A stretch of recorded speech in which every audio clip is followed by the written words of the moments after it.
सिवनी मालवा की उपनगरी बानापुरा में स्थित शासकीय नवीन कन्या शाला हाई स्कूल बरसों से संचालित हो रहा है, परंतु वहां अब तक हायर सेकेंडरी की मान्यता नहीं दी गई है, जिसको लेकर शासकीय नवीन कन्या शाला को हाई स्कूल से बढ़ाकर हायर सेकेंडरी करने को लेकर मुख्यमंत्री शिवराज सिंह के नाम एक ज्ञापन पूर्व विधायक ओम प्रकाश रघुवंशी के नेतृत्व में कांग्रेस कार्यकर्ताओं ने एसडीएम अनिल जैन को सौंपा।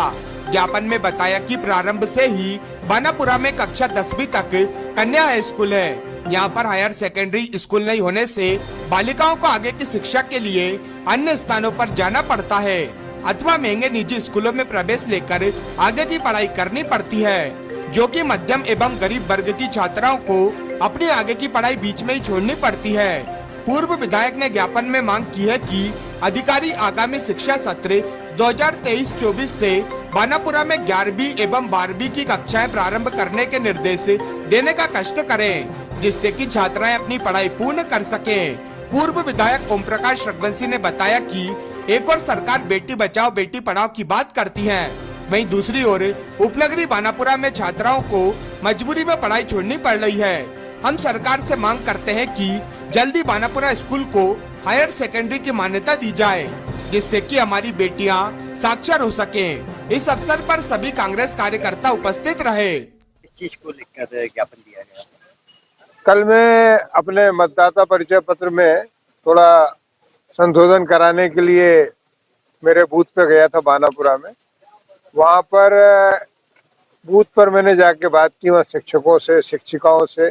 उन्होंने मुझे बताया कि वहाँ पर 10वीं कक्षा तक ही कन्याओं की शाला की स्थिति है और 10वीं के बाद वहाँ पर हायर सेकेंडरी स्कूल कन्याओं के पढ़ने के लिए नहीं है। तो हमारे नगर पालिका क्षेत्र सिवनी मालवा में बानापुरा भी एक शिक्षा का महत्वपूर्ण केंद्र है। हमने जिस तरह पूरे सिवनी मालवा विधानसभा में high school, higher secondary school खुलवाए थे, उसके बाद पिछले 10-15 वर्षों से 20 वर्षों से यहाँ पर शिक्षा के क्षेत्र में राज्य सरकार के द्वारा कोई नए स्कूल खोलने के लिए उतनी ज़्यादा कोशिशें नहीं की गई और उसलिए हमारी ये मांग थी और है आज कि बच्चों को सस्ती और शासकीय शिक्षा मिले। जो लोग उस शिक्षा का भार वहन नहीं कर सकते, आजकल शिक्षा और स्वास्थ्य बहुत महंगा विषय हो गया है। आपने देखा होगा कि कॉन्वेंट स्कूलों की 3-3, 4-4 हज़ार रुपये महीने की पढ़ाई और उसके बाद ड्रेस और किताबें, आने जाने के साधन इतना महंगा हो गया है कि शिक्षा से गरीब लोग वंचित हो रहे हैं। तो बानापुरा में वैसे भी वहाँ पर गरीबी रेखा से नीचे रहने वाले लोग ज़्यादा हैं और बड़े लोगों के बच्चे तो कॉन्वेंट स्कूल और अच्छे स्कूलों में जा रहे हैं, लेकिन उनकी शिक्षा बीच में ना रुके। इसलिए हमने आज ज्ञापन माननीय मुख्यमंत्री जी के नाम पर यह दिया है कि आगामी शिक्षा सत्र से हायर सेकेंडरी स्कूल 10वीं के बाद जो 11वीं और 12वीं होती है उसे प्रारंभ अगले शिक्षा सत्र से शुरू किया जाए। और यही बात हम हमारे नगर पालिका क्षेत्र में जो अध्यक्ष है, जो हमारे पार्षद जीते हैं भाई दीक्षित जी हैं और हमारे दल के जो पार्षद हैं या भाजपा के भी है, तो वो कोई इसमें किसी का अड़ंगा नहीं है। अगर स्कूल खुलता है और कक्षा आगे खुलती है तो वो भी साधुवाद के पात्र हैं, उन्हें भी इसमें कदम बढ़ाना चाहिए और खुलेगा तो हम कहेंगे कि हाँ सब उन्होंने ही खुलवाया।